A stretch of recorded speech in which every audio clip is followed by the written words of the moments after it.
What's up, guys? Welcome to another episode of True Crime Society podcast with Stephanie and Olivia. It is Thursday, September 30th at the time we're recording this. So, as always, if anything major happens after that, we didn't know about it right now. So don't ask why we didn't put it in.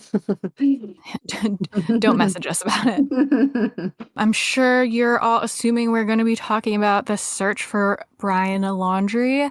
And if you don't know who that is, you've been living under a rock for sure. But we are not really going to talk about that in this episode just because, as of right now anyways, nothing big has happened. There's been tons of tiny little crazy updates, and it's just kind of a big mess at the moment. As you probably know already, Dog the Bounty Hunter is involved, so his theme song is stuck in my head literally every day because all I do is think about it.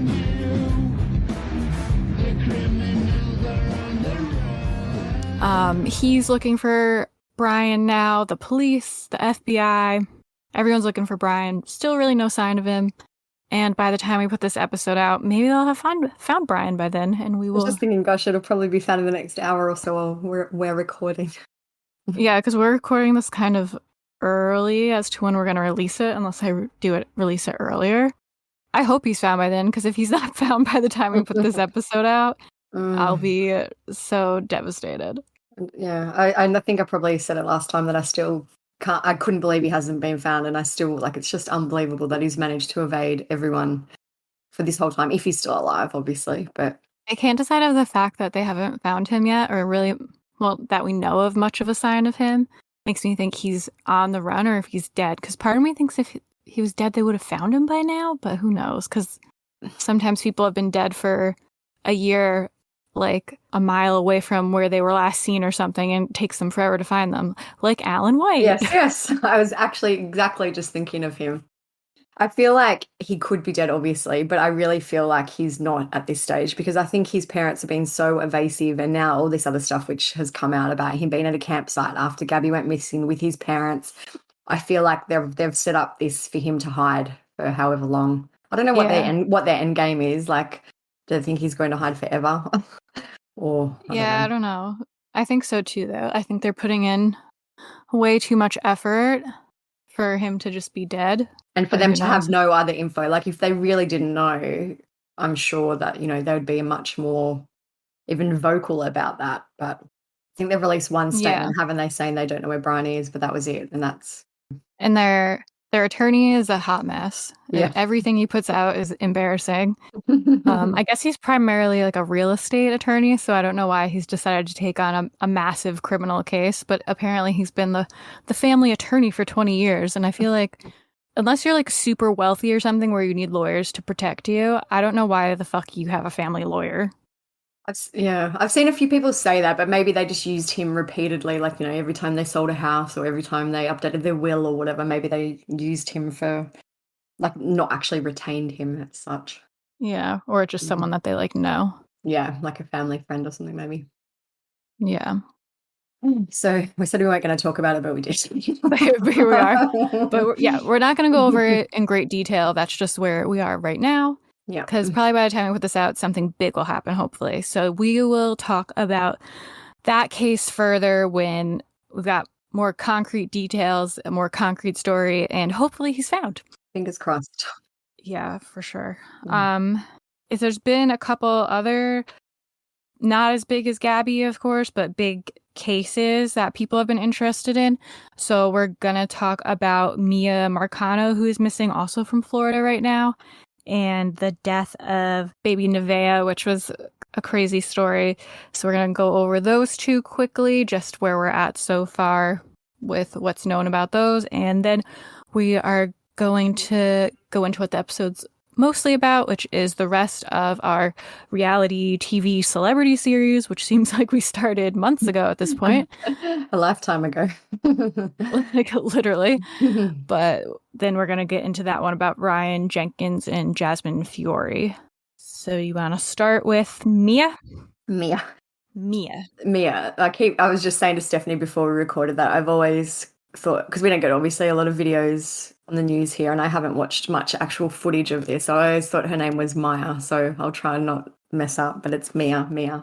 You'll get messages if you mess up. All right. So the search for Mia at this, at the time of recording is now in its sixth day. Mia is a 19-year-old woman from Orlando in Florida. She was last seen last Friday, September 24 at around 5 p.m. at the Arden Villa Apartments. Mia lived in this apartment complex and she also worked in the leasing office there. Mia had been due to fly to Fort Lauderdale on Friday night, but she never made the flight. And when her family went to check on her, they found signs of a struggle in her apartment. A cousin of hers spoke to WFLA and said they found her room in disarray with jewelry on the floor and the bed was unmade. And they've also said that they found blood in the area. They haven't really elaborated on how much blood or, but they've just said there was signs of a struggle in the apartment. I believe Mia's phone has also been dead since Friday. The Orange County Sheriff John Mina spoke and said, obviously her family raised this level of alarm and concern knowing Mia would never not be in contact with them, would never turn off her phone and never let her phone battery drain completely down. So her family started really quickly to try and find her. There wasn't a whole lot of proper media coverage yet, but they did a lot of social media and we heard about it pretty quickly. Her aunt, Simone, went to the complex on Saturday, and when she was there, she had a weird kind of encounter with the complex maintenance man, Armando Caballero. So her aunt said he was trying to leave. His lights was off. I said, are you looking for Mia? I said, who are you? He said, I'm the maintenance guy. I heard you're looking for me. And Simone said, I didn't know who this guy was at the time. So you can kind of see where this is likely going to head. There's some dodgy maintenance guy in the complex. I can't believe that happened. I know. It's so crazy, like in hindsight. Probably at the time she was just like, that's a weird guy. But looking back on it, that's so crazy. Investigators discovered that a maintenance-issued master key fob had been used to enter Maya's apartment about 30 minutes before she was set to finish her shift at 4:30 p.m. on the Friday. The fob belonged to Armando, the maintenance guy. So anyway, you can really see now where this is going. Her family have said that Armando apparently expressed a romantic interest towards Mia, but she kind of brushed it off and told him that she wasn't interested. So Mia went missing Friday. Her aunt was there Saturday and saw Armando. On Monday, police in Seminole County, Florida, got a 911 call about a reported suicide. This info comes from Law and Crime, and it's about the 911 call. It says, we found a suicide on the property, says a woman. Someone hung themselves from a garage. The caller said the garage was used to store paint. Maintenance crew members went to this garage according to the incident report and they found Armando dead. The garage was usually left unlocked, but not this time. The report says when they arrived this morning to let the paint crew access the supplies, they found the door to be locked. They then drilled the lock, which is common practice when they don't have a key, and upon opening the door, they saw the deceased. A deputy wrote about seeing Armando partially suspended from the garage railings from a red band. Armando was 27, and it says the 27-year-old's feet were an inch off the ground. He was wearing a grey shirt and black gym shorts. He was in the early stages of decomposing. Blood was poured from his ears and his mouth, and he was in the early process of rigor mortis with stiff joints. And then it says the deputy wrote, the maintenance employees advised that the last time the garage was entered by any of their staff was Friday evening. Therefore, Mr. Caballero entered the garage at some point after the evening of the September 24th, but prior to the morning of today, September 27th. So their timeline is kind of Friday to Monday. It seems likely, though, that it was after Saturday night because he saw the aunt on Saturday afternoon. So there's kind of a shorter timeline, really. So as of today, Mia is still missing. It's the sixth day, as we mentioned earlier. There has been so many searches for her. They basically haven't stopped since she went missing. Divers have been searching bodies of water and other officials are working to search wooded areas. They basically are going 24 hours a day. John Mina, who was the sheriff we spoke about earlier, he stated that his office is deploying all resources to find out what happened to Mia.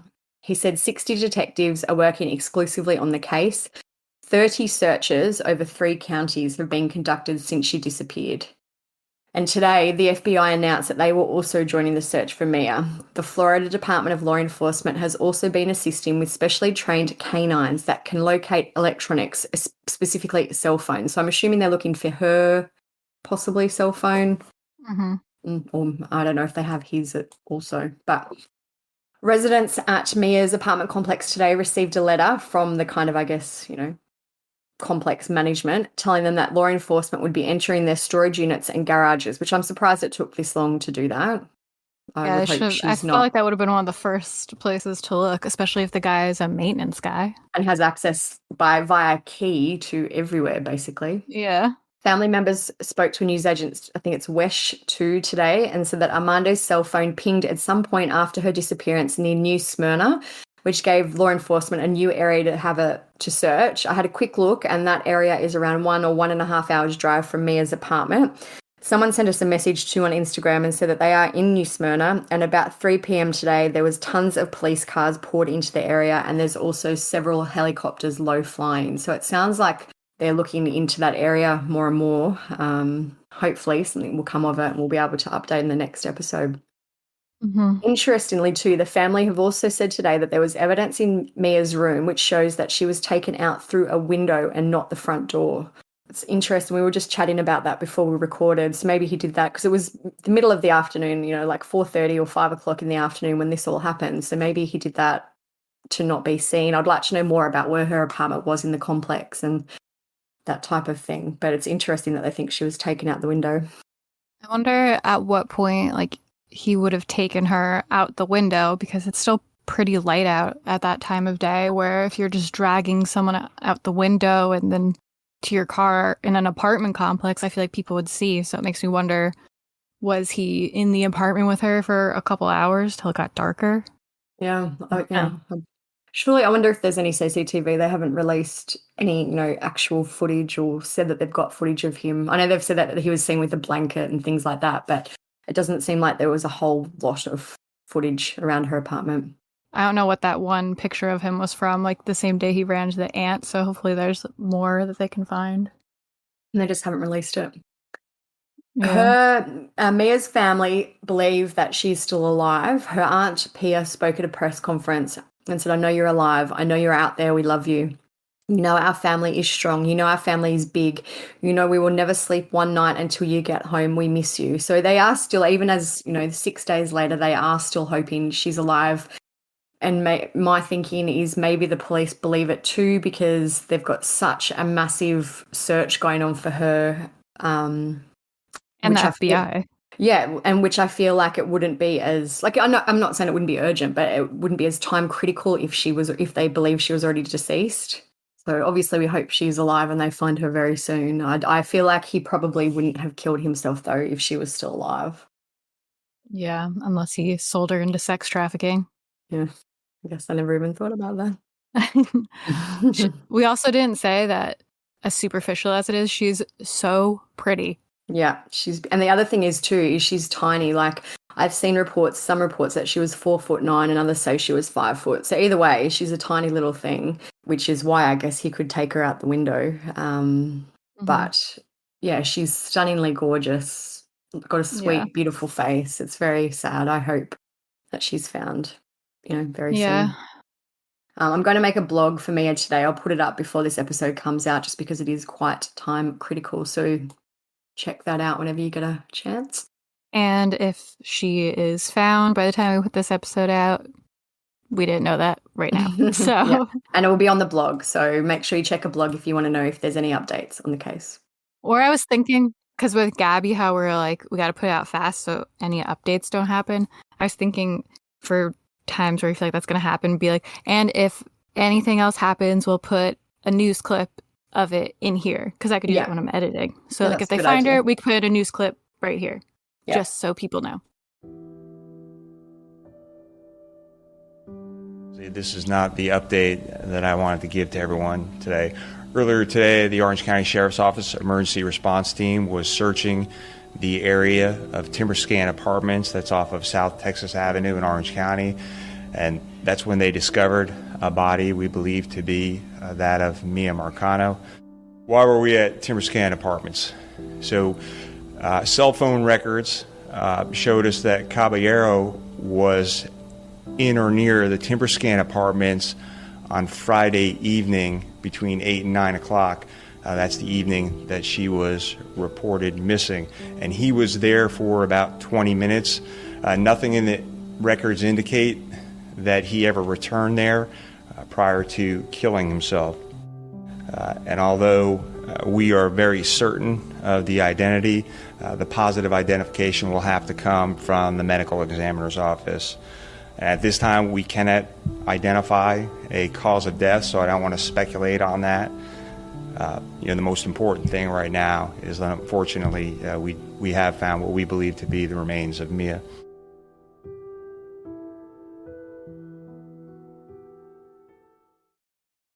So the next case is one of the other bigger ones that we've covered this week. And I'll just give a quick trigger warning for this one. It covers child abuse and child death. So just be warned. Nevaeh Allen was a 2-year-old baby. She went missing on Friday, 24th of September from Baton Rouge, Louisiana. So that's the same day as Mia. Obviously not connected, but just interesting they happened on the same day. Her older siblings arrived home from school on Friday and found the door to their apartment was open and that Nevaeh was gone. The story given at the time to police was that Nevaeh had been left in the care of her mother's boyfriend, Philip Gardner. Philip said he'd been taking a nap and when he woke up, Nevaeh was gone. I believe, I saw all the comments. I tried to find a proper article, but I think it's kind of hearsay that he said that he was napping for hours, 2 to 3 hours. And everyone was like, who does that when they've got a baby in the house? And I think one of the reporters that was there said the nap thing. I think that's where it came from. Mm-hmm. So we made posts quickly on our social media and everyone was pointing fingers at some people have said it's her stepfather. I think it's just the mother's boyfriend. But anyway, everyone was pointing fingers at him. He seemed shady from the start. Yeah, the nap was sketchy. Police started searching, thankfully, nonstop for Nevaeh. Her mother, Linnea, I think that's how you say it, Linnea, spoke to the media, and we have a clip of that. What could have happened? I don't know what went wrong. I wish I would have stayed home from work. I don't know. I don't know. That's all I know. This morning I woke up, me and Nevaeh went to the store. I had to be at work for 8:15. I brought her to the corner store with me. I got her some snacks, some apple juice. We came back home. I finished getting ready for work. Nevaeh, the little girl, my little boy, and her daddy brought me to work. And that's the last time I seen my baby. The last time I seen my baby was before I went to work when I got dropped off. That's all. When I went to work, she had on her yellow dress with the pineapples on it, and she should have still had on that dress.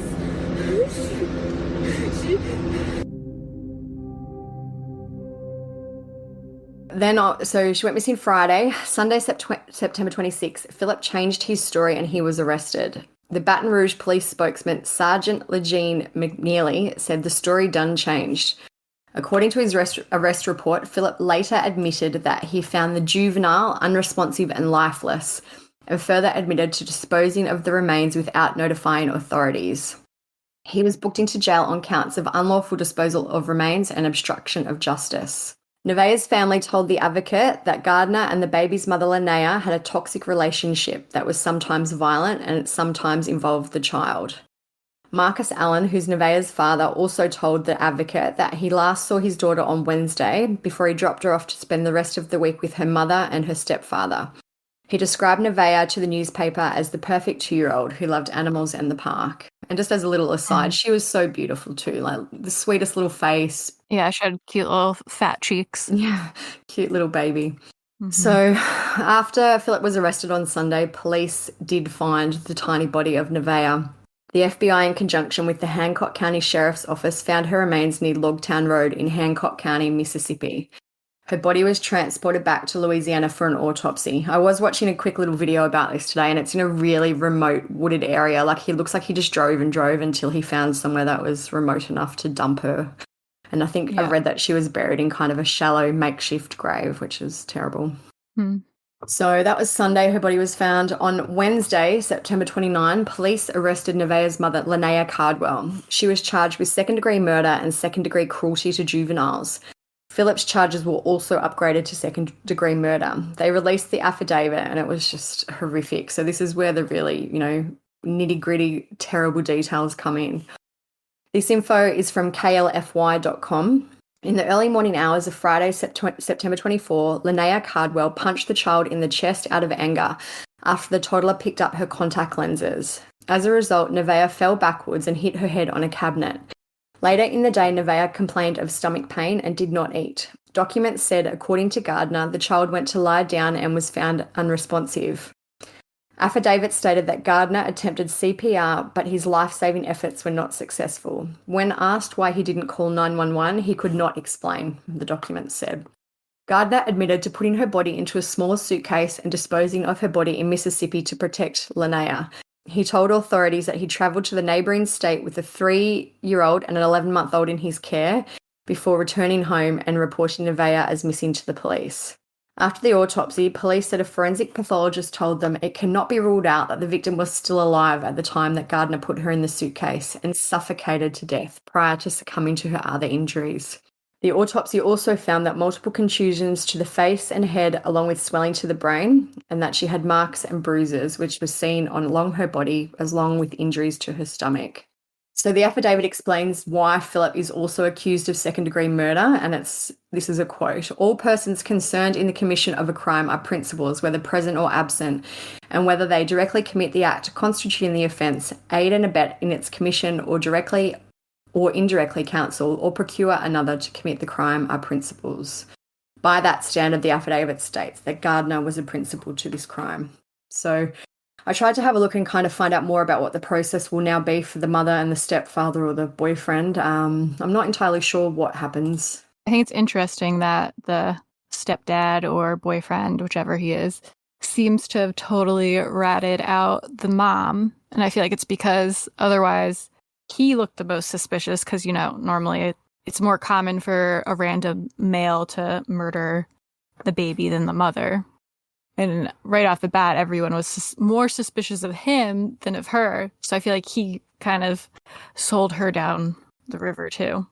Everyone was super shocked. Well, not super shocked, but more shocked when the mum was arrested, because I think they all just thought it was, it's always the dad, the stepdad. And that's why they're like, you don't leave your children with a boyfriend and things like that, which he was obviously a big part of this too, but the mother was the one who initially perpetrated the abuse in this situation anyway.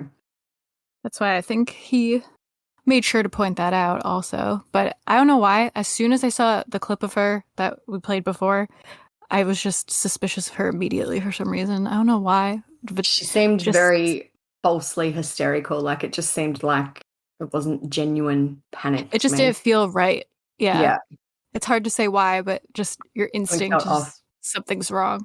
So this case is obviously going to be ongoing with their court proceedings. It's all happening, this week. So as soon as we get some updates, I'll put it on the blog for Nevaeh as well. So check that out and we'll keep you guys posted when anything else happens.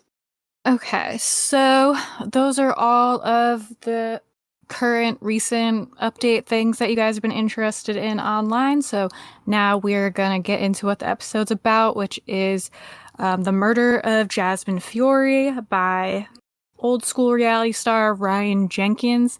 I don't know how popular this case is really. I think a lot of people have heard of it, especially if you're around our age, like in the 30s, where you were watching kind of like when reality shows first really became a huge thing in the early 2000s. That was when like Survivor started, American Idol, The Bachelor, The Osbournes, and the best trashy reality VH1 and MTV shows like Rock of Love with Bret Michaels, Flavor of Love with Flavor Flav.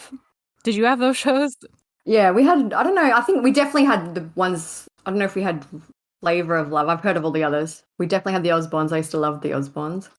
Still got The Bachelor. Still got Survivor. So yeah, but yours are different than ours, right? Obviously, we still get your Australian Bachelor. We get your American versions too. But yeah, we have our own versions of Survivor. We have heaps of Australian singing shows. But we do get your ones generally too. Yeah, well, it's sad that you didn't get Flavor of Love or Rock of Love, because celebrity dating Bachelor shows were super weird and trashy. I still remember my favorite ever Bachelor season was Trista and Ryan. Do you remember them? Oh, I know who they are, but I didn't watch it then. I only started watching it probably over the last, I don't know if you'll know, but I only started watching it during Chris Soule's season. No. Which was maybe I haven't watched 6 ago. I haven't watched American Bachelor for years. That was they hit the peak and then I stopped. Well, if there's any Bachelor fans out there, feel free to talk to me about it, because I love Bachelor gossip. always down to message about it. When you were saying that you just didn't know how well known this case was, I saw that someone commented on our Instagram and said that it was such a weird one because it happened and then it just kind of died out. There was not a huge amount of coverage or a huge amount of... Yeah, it seems like everyone wanted to bury it suddenly. Yeah, exactly. To start with this story, we're going to start with who is Megan Hauserman, because she, even though she's more like a background character, she's still pretty important to the story.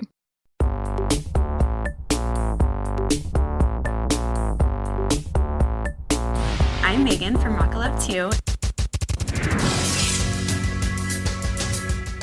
So why a rock star? I think that I was born to be a rock star girlfriend. I was. I can't even help it. It's like a calling. I go to put my very cute, nice note on my boyfriend's door, and there's this ugly, gross note on there. She wants to spend time with my boyfriend, and that's not happening, so I take the note and put it in my pocket, and I just threw it out. When I win this money, what I really want is to build a room that has a glass ceiling so that when it's cold outside, I can still tan.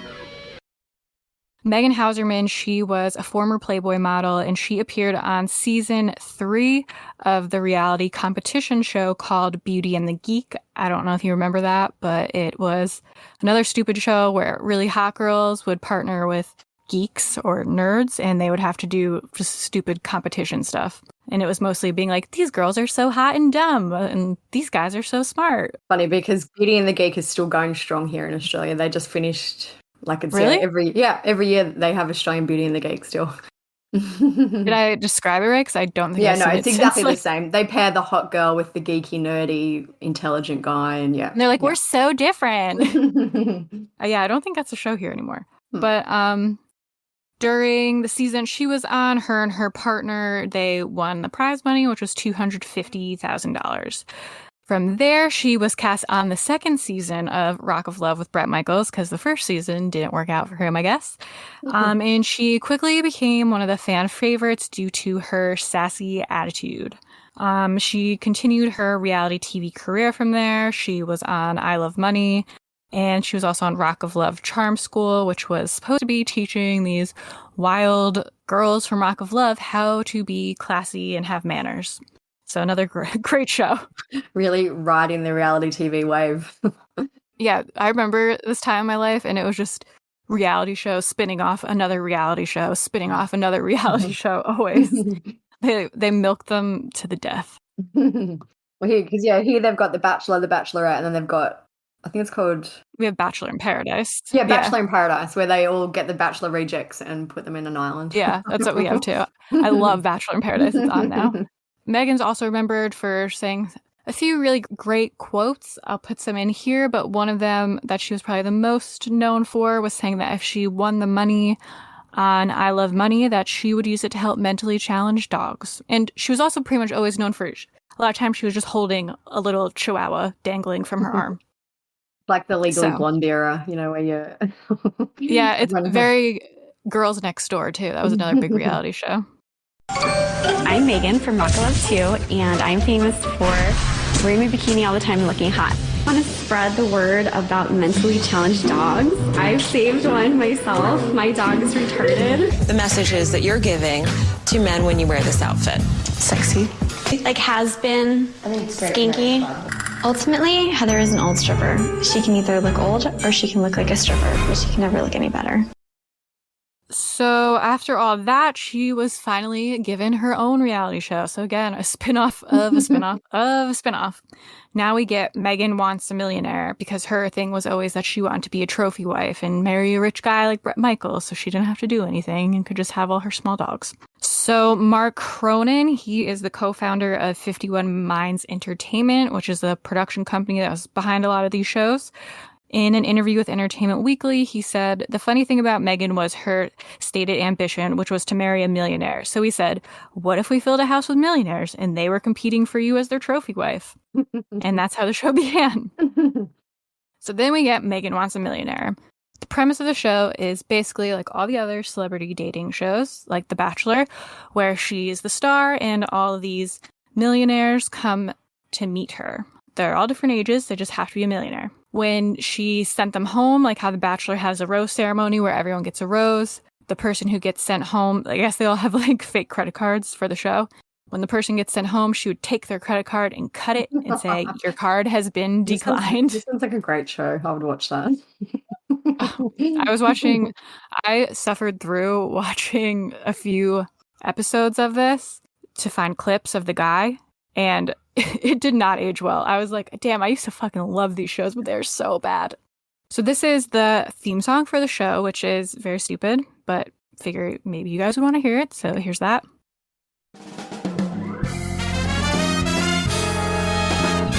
Megan wants love, Megan wants money, to live a life of milk and honey with a man who takes her there. A gentleman extraordinaire. Megan wants a millionaire.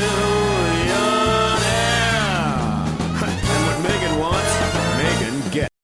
So for the show, how they found men for the show, they put out a casting notice that called for single men of the highest pedigree with the net worth of $1 million or more. Casting producers placed ads on radio stations and threw casting parties at nightclubs looking for candidates. Eventually, they found 32-year-old real estate developer Ryan Jenkins in Las Vegas, where he won the team over with his cocky charm. Christopher Catalano, who was the senior casting producer at the time, he said Ryan Jenkins had one of the best personalities on this planet. He was intriguing, he knew it, he wasn't the best looking guy in the world, but he had this charisma. Megan Wants a Millionaire debuted on August 2nd, 2009. But only 3 episodes would ever air before it was put on hiatus. So on the premiere episode, Ryan referred to himself as a little bit of a Prince Charming and a little bit of a bad boy. Oh, shit. Oh, my God. Yeah, you have to watch the clips later. This is a clip of them meeting each other. Hello, Megan. Look, we're matching already. We are matching. Have you met any Canadians before? Never. Well, it's about time, don't you think? Absolutely. Can I let you in on a little secret? Please do. Ryan whispers in my ear, you're gonna love Canadian bacon. Save me a spot for dinner, okay? Megan liked him from day one, and he ended up making it all the way to the finale. In an interview after the show was pulled from VH1, Megan said Ryan was closer to winning the show than anyone really realized. She said, I actually really liked Ryan, and I wanted to pick him as the winner. I got his phone number and called him when we weren't filming. We would talk on the phone at night. We were having a phone relationship outside of filming, which no one knew about. I basically told him, I'm going to pick you. When Megan told the producers this, they weren't really on board with it, and they explained to her that Ryan wasn't very likable in his interviews and that he was just putting on a show for her. So they never explicitly told her that she shouldn't choose him, but they made it clear to her that the viewers would be upset if he won and encouraged her to rethink her choice. Yes, so reality, not so much. Yeah. She said he was really upset and I was upset also.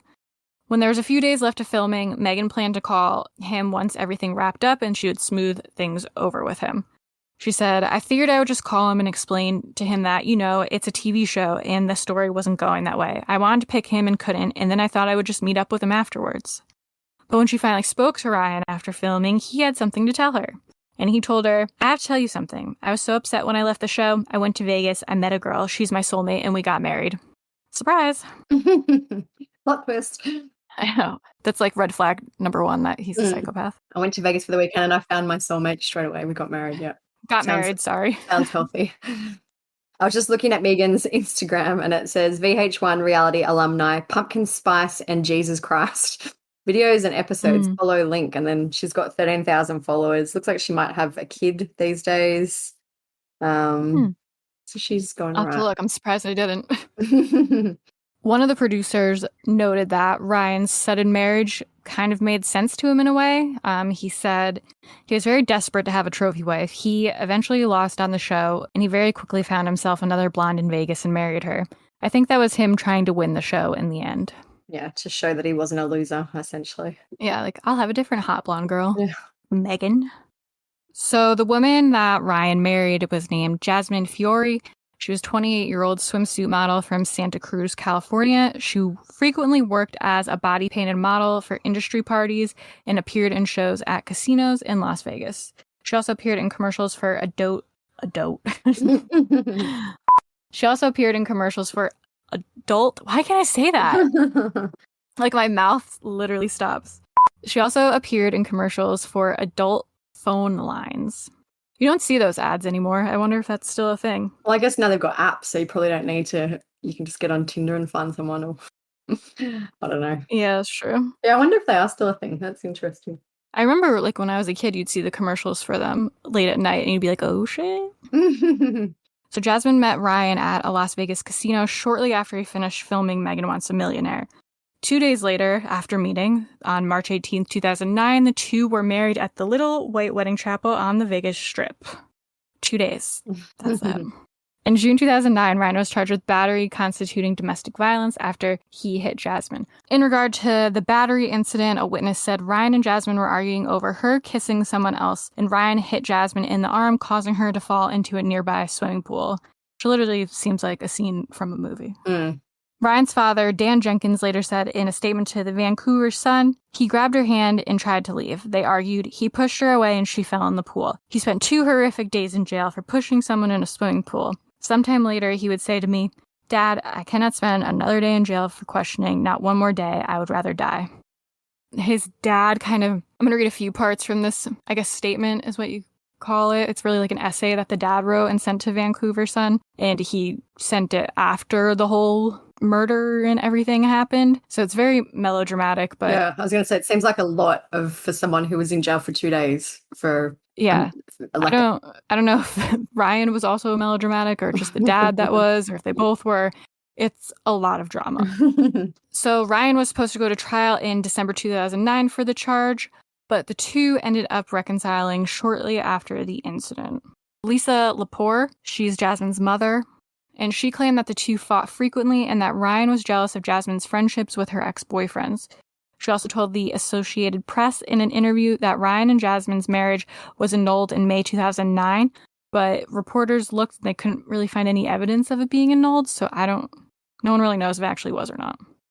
Dan Jenkins, again, Ryan's father, he said that Jasmine was Ryan's only friend in California and that she would disappear for days at a time and lie about it. Bart Cronin, the co-founder of the production company, he remembered Ryan calling Jasmine repeatedly while filming I Love Money 3, which is a show that he was on after Megan Wants a Millionaire, but also after he got married. So he got off Megan Wants a Millionaire, got married in Vegas, and then was on I Love Money 3. And that was being filmed in Mexico. The producer, he said, he kept telling her on the phone, I'm going to win this and you and I are going to have the life I've always promised. Then he would ask her, where were you last night? Because he's in Mexico shooting the show and she lives in Las Vegas. He was very jealous and very suspicious of her. We were actually making a story of it on the show. We were like, look at this guy. He's obsessed with this model he married. And it was funny until it wasn't funny at all. So it must be kind of crazy for the producers to be making it a storyline about how he is crazy towards his girlfriend and then his wife, and then he murders her. Yeah. Brings us to August 13th, 2009. Jasmine and Ryan checked into the L'Auberge. I looked up how to say that ahead of time, as you can see. Hotel in Del Mar, San Diego. They were attending a charity poker tournament for the Karma Foundation that weekend at the Del Mar Hilton. So surveillance video captured Ryan and Jasmine leaving the event around 2:30 a.m. on August 14th. They're then seen at the Ivy Hotel, a nightclub in downtown San Diego. And a source that was with the couple that night said to ABC News, Jasmine was playing poker with a big group of friends at the Hilton Hotel. She was being very rude and kept putting Ryan down. It was really awkward. She has a cutting sense of humor. He was getting really angry, and it totally set the tone for the rest of the evening. Around 4:30 a.m., Ryan returned to the L'Auberge Hotel alone. Jasmine was not seen alive again. Ryan checked out of the hotel around 9 a.m. that same day, technically, since it was 4:30 a.m. before. Around 7 a.m. the following day, so it puts us at August 15th, the badly beaten and nude body of a female was found inside a suitcase in a dumpster in Buena Park, California. According to the Buena Park Police Department, the woman's teeth and fingernails had been removed before her body was stuffed into the suitcase as an attempt to impede identification. They could also tell that she was strangled to death. Ryan reported Jasmine missing to police around 8:55 p.m. later that day. He said he last saw Jasmine around 8:30 p.m. the night before at their home in Los Angeles. He said they had gone to San Diego for a poker event, and once they returned, she dropped him off to run some errands, but she never returned. In that lengthy statement I mentioned before from Ryan's father to the Vancouver Sun, he said, Monday, August 17th. I was on a holiday when Ryan called me to tell me he was driving home to Canada. He sadly recounted that Jasmine had left him again. He said they had returned to San Diego early Friday evening, and she had gone out saying she needed to run an errand and had not come back. By late Saturday afternoon, he went to the LAPD and reported her missing.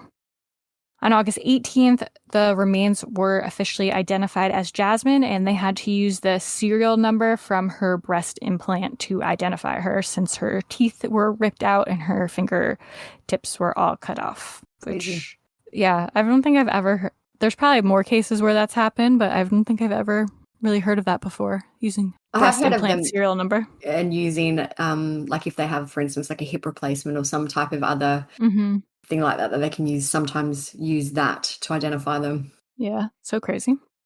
So the Orange County Coroner's Office reported that Jasmine had died a couple hours before her body was found. The mystery began Saturday morning in Buena Park, California, with the discovery of a suitcase and a body inside it. I thought it was a young child because it was such a small suitcase, probably about a 3-foot suitcase. But it turned out that the strangled body was that of 28-year-old Jasmine Fiore, a Las Vegas bikini model who had recently moved to Las Vegas, last seen at a poker game in San Diego with a contestant from the VH1 reality show Megan Wants a Millionaire. He's 32-year-old Canadian Ryan Jenkins. I've never really rolled with any girls that could keep up with me. Jenkins had reported Fiore missing later on the same day the suitcase was found. And now the police are looking for Jenkins driving either a black BMW or a white Mercedes. He was the last person seen with her. Our fear is that he might possibly be en route to Canada. Jasmine's white Mercedes was found abandoned in a parking lot in West Hollywood about a mile from the penthouse she shared with Ryan. The interior of her car was covered with blood. Buena Park, California Police Sergeant Roger Powell said there was a significant portion of blood that it would appear a violent struggle did occur in the vehicle. The blood was found on Jasmine's passenger seat, back seat, and rear windshield. There was evidence of attempts to wipe it away also. Powell also said the blood loss appears to be more significant in the backseat area, so it would appear that the injuries that we had originally seen Miss Fiore sustain are consistent with the blood loss that would have been in the vehicle. There was some hair evidence taken from inside the vehicle on the floor, so some hair pulling did take place. That's still being processed. We don't know whether it's from the victim or the suspect. The vehicle also had mud and weeds and twigs stuck in the undercarriage, suggesting that the car went off the road. So around 9 a.m. on August 16th, Ryan is seen leaving their penthouse for the last time. Investigators said he left Los Angeles and went to Nevada to pick up his speedboat. When police contacted him the next day, August 17th, Ryan said he was in Utah heading to Canada to resolve some immigration issues. Seems like a great time to do that. Not suspicious at all. On August 19th, Ryan called his father, who informed him Jasmine had been murdered. So this is a day after her body was officially identified. The Whatcom County Sheriff's Department received a witness report of Ryan's black BMW SUV towing a boat towards the Canada-U.S. border. Police later found the vehicle and an empty boat trailer at a marina in Blaine, Washington. The engine was still warm when they found the car, so he must have just left and just missed him. Yeah. Always how it works. So at this time, Ryan was the only person of interest in the investigation. He had not been charged, but Canadian authorities had been alerted to look out for him. Some of this reminds me of Brian. Just being on the run and them being like, well, he's not charged with a crime yet, but just look out for him. Everything reminds me of Brian these days. True.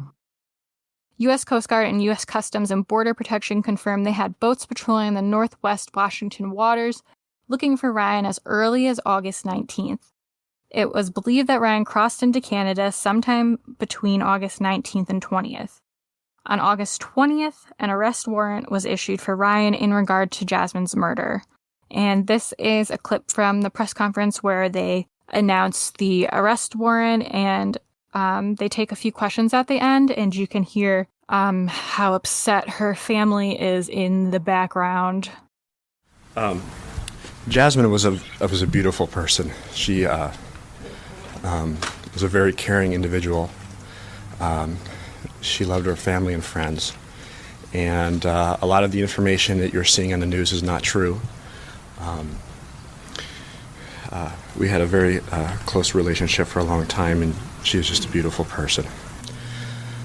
This message goes out to the family, his mother and father, and to the friends that are helping him try to leave this country. Ryan Jenkins is an animal. What he has done to Jasmine is unspeakable. It's just not right, and I appreciate your help. Please understand who you're helping leave this country, and we ask for your support to bring Ryan to custody. Your question was about mutilation. Yes, we're prepared to answer that question at this time. Yes, the fingers and teeth were removed. Okay, I'm sorry, sir, say again. Well, that's an ongoing investigation. I can't comment on that right now.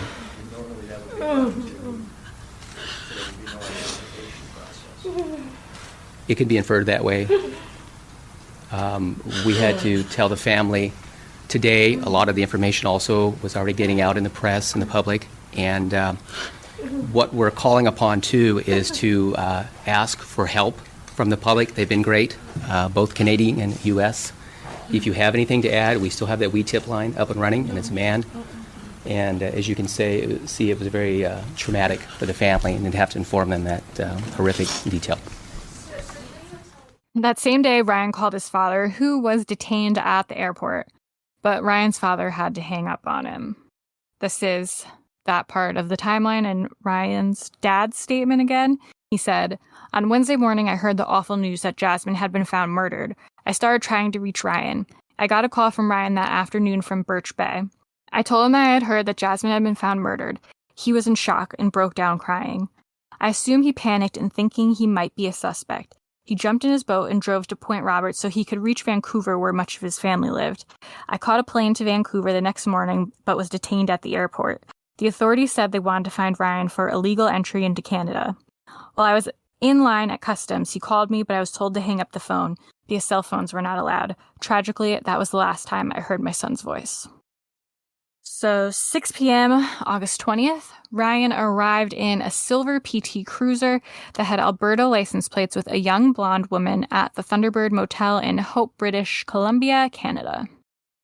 The manager recalled that they pulled up beside a dumpster rather than beside the rooms, which he thought was strange. Ryan stayed in the car while the young woman paid cash for a 3-night stay. The hotel manager described the woman as attractive, about 25 to 30 years old, and very calm. The guest in the room next door said the woman only stayed about 20 minutes and then left the motel. It was later discovered that the woman that Ryan was with was his half-sister, Alina Jenkins. The manager also remembered seeing Ryan talking outside on the phone on August 21st. He said he looked exhausted and he wasn't recognizable from his picture. At 11:30 a.m. on August 23rd, Ryan failed to check out. The hotel manager decided to check the room and found Ryan's body hanging from a clothes rack by a belt. No suicide note was found at the motel. However, police found a document saved on his computer titled Last Will and Testament dated August 20th, 2009. Police said in regard to the Last Will and Testament, about half the letter described how much he loved her, and in the same breath he would talk about how frustrated she made him, and that he felt very jealous about some of her relationships, and that frustrated him immensely. There are some negative feelings about alleged infidelity. He did not acknowledge or take responsibility for the murder, but he did apologize to his family for all the negative attention this case was generating. Wish I could read it. I would love to read the whole document. I know. I tried to find it, and I could only find just like descriptions like that. I didn't look super hard. I'll have a look when we get off and see if I can find it. I'll put it on the blog if we can. Yeah, you're good at finding that stuff. So after all of this happened, since he was pretty much a star of the reality show that was airing right then, VH1 had to kind of go into panic mode. Once he was officially charged with Jasmine's murder, VH1 put Megan Wants a Millionaire on an indefinite hiatus out of respect for her family. So that's why, as I mentioned earlier, 3 episodes of the show aired, and that was it. They also deleted the show's page from the official VH1 website and dropped any reruns of past episodes from its schedule. It subsequently emerged that Ryan had not only been charged with assaulting Jasmine, but he had been convicted 2 years earlier for assaulting a woman in Calgary. The production company said had they known about the instance, Ryan would not have been allowed on the show. So, in regard to that, how that all fell through the cracks, it was kind of one of those things where the stars aligned to be shitty, and VH1 hired a company called Collective Intelligence, which is a private investigation firm to perform background checks on potential contestants. So the company didn't perform background checks outside of the United States. And if you remember, Ryan is Canadian. So they outsourced the vetting of Ryan to a Canadian firm called Straight Line International. In 2009, Collective Intelligence sued Straight Line for breach of contract.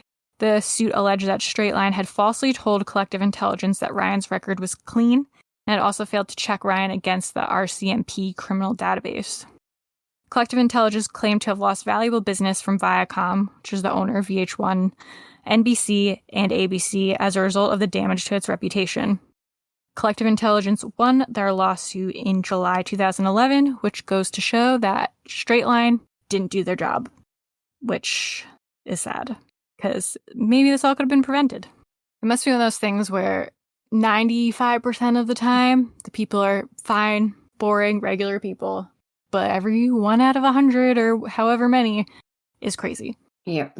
Jasmine's mom, Lisa, she defended Jasmine against Ryan's accusations and Ryan's dad's accusations. Her mom said, "It's such a bunch of lies. He's been making excuses since the day he met her. He's the one who is fraudulent." I guess that's kind of in response to the last will and testament, blaming everything on her and her affairs or, everything being her fault. She said Ryan would use Jasmine's car to bring women back to their apartment when she wasn't home, and he'd hide her things so it looked like a bachelor pad. She said, "It's so horrible what he did. Her life was cut short just as she was about to see so many of her goals come true. I wish I could go hide somewhere and never think of him again." So sad. I know. I think no one will ever know that this man was a professional con man. He targeted women, and he wanted to be something he wasn't. And this is a little clip of Jasmine's mom doing an interview. How are you going to remember your daughter? What do you want us to know about Jasmine? She was a wonderful person. She was kind-hearted. She was thoughtful. She was adventurous. She was strong.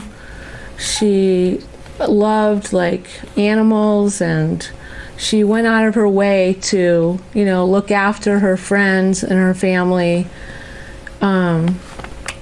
She was just a delight. Everyone that met her, people that just met her for the first time even, she made, she was a shining light, everybody, she just had this exuberance and this vibrancy.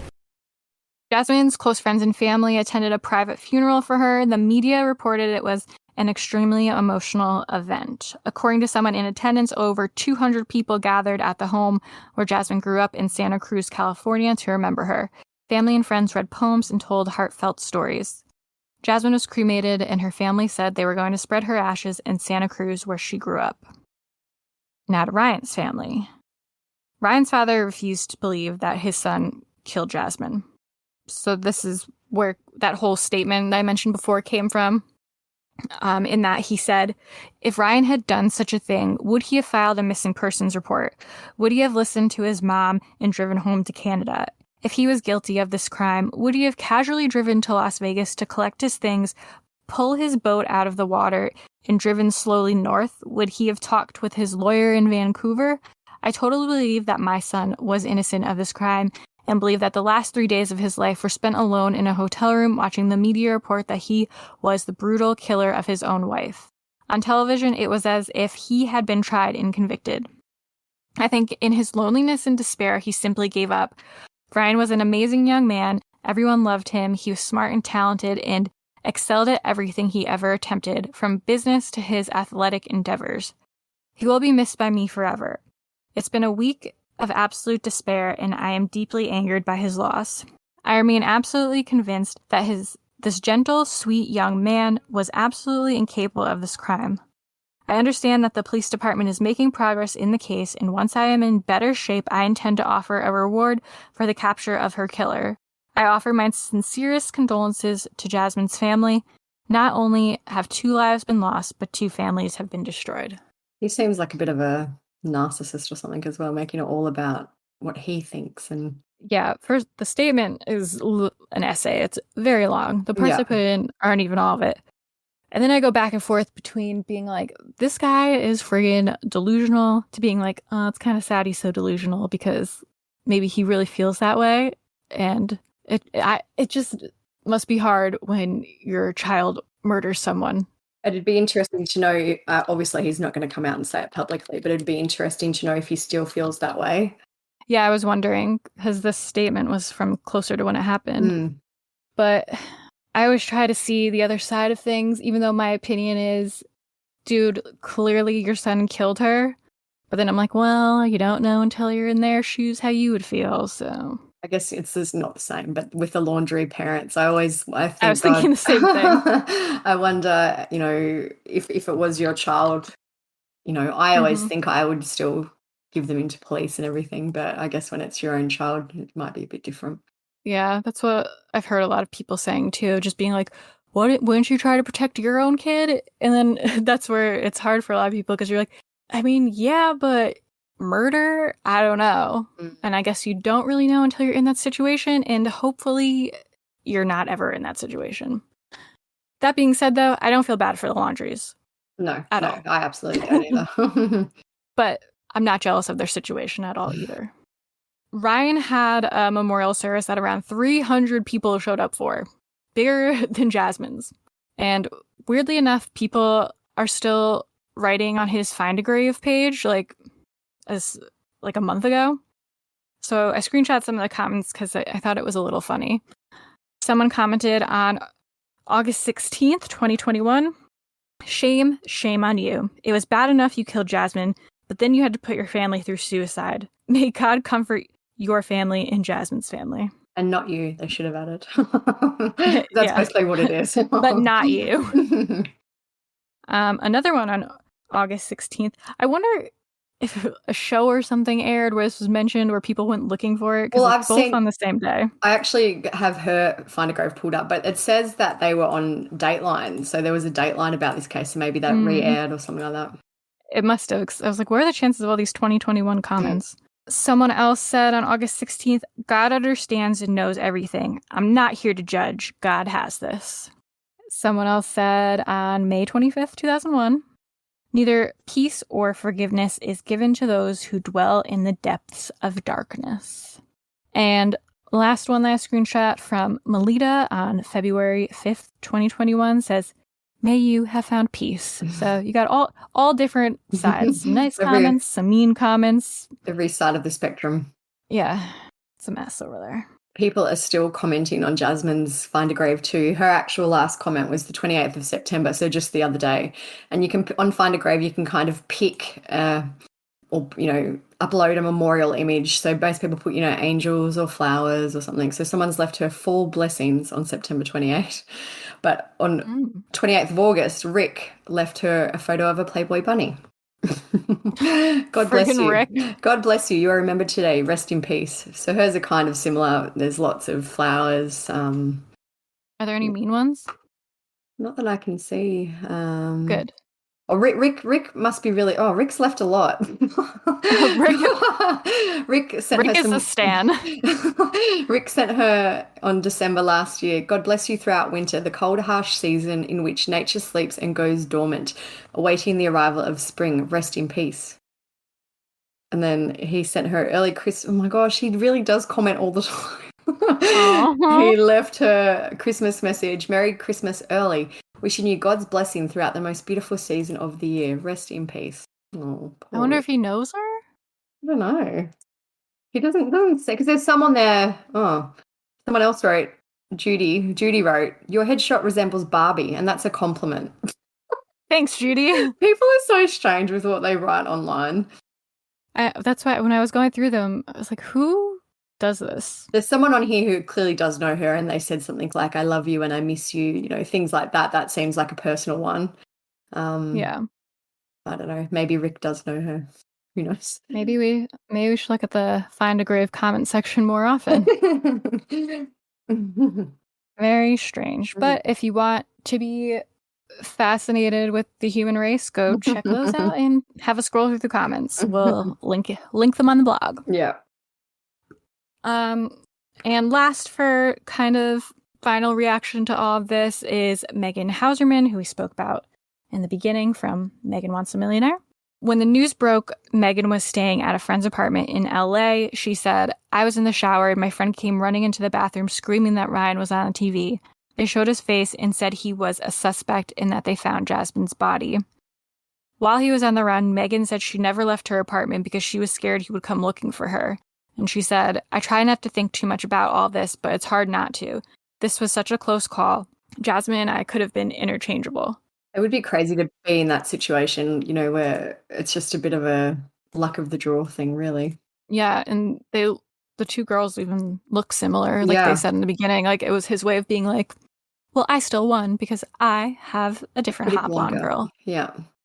But she's even said, maybe I'll put in clips of the interview. I don't know what it was from. I was listening to it. It was either like a radio or podcast type interview that she did.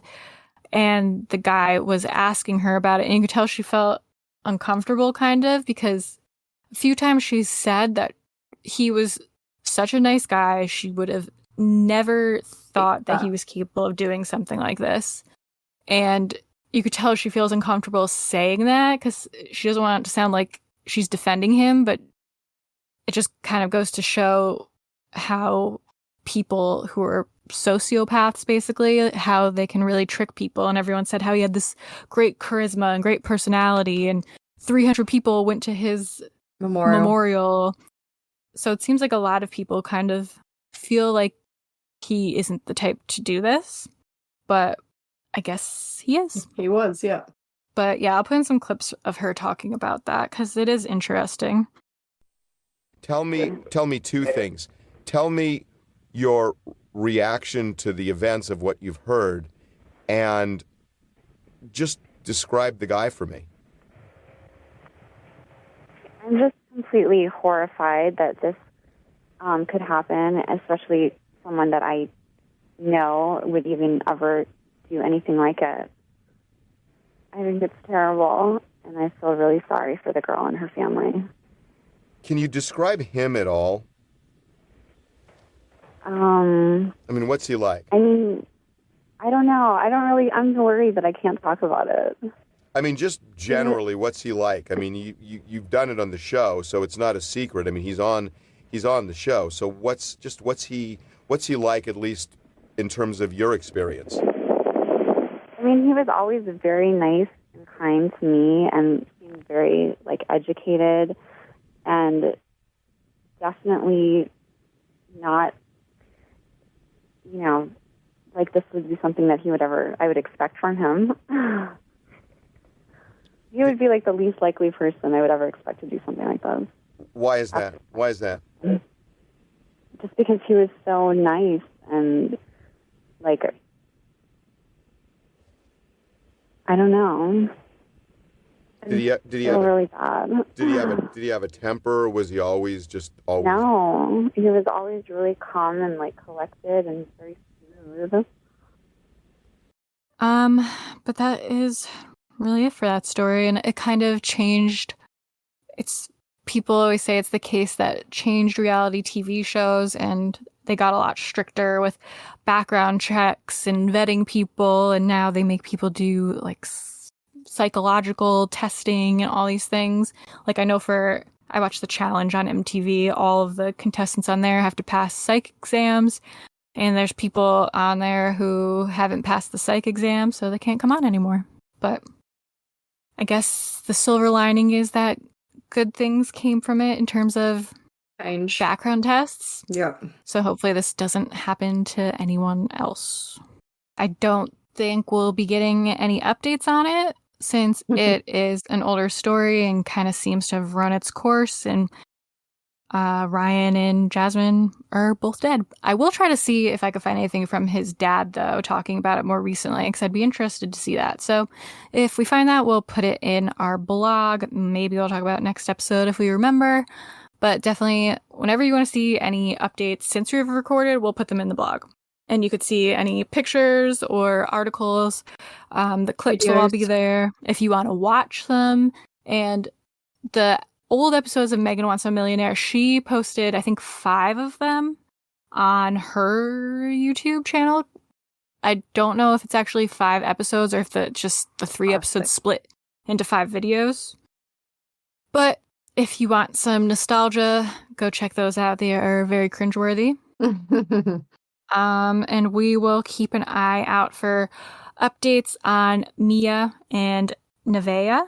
If you want right away updates, like I said last episode, we've both been using our Instagram a lot more and posting a lot of quick little updates on our story all throughout the day about any crimes that are interesting, about the crimes that everyone's following, about Gabby, Mia, Nevaeh, whatever anyone sends me. We're just posting them in our story, so it's easy to flip through them and get caught up.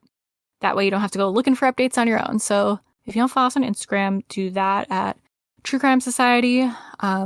We've been using our Twitter a lot again, which is also True Crime Society, but true without the E because it was too many characters. TRU. Yeah.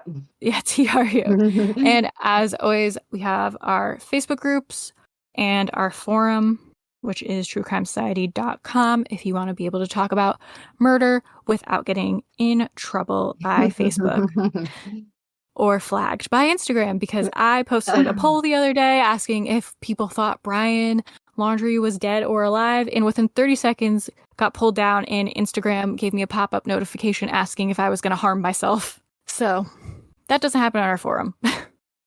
All right, well, we will talk to you guys next time then. Hopefully we'll be talking about how Dog the Bounty Hunter captured Brian Laundrie and some dramatic turn of events, or just at least that they have found him alive, whether it's the FBI or whoever. And that he'll be going to jail. That would be the best outcome. Yes, please.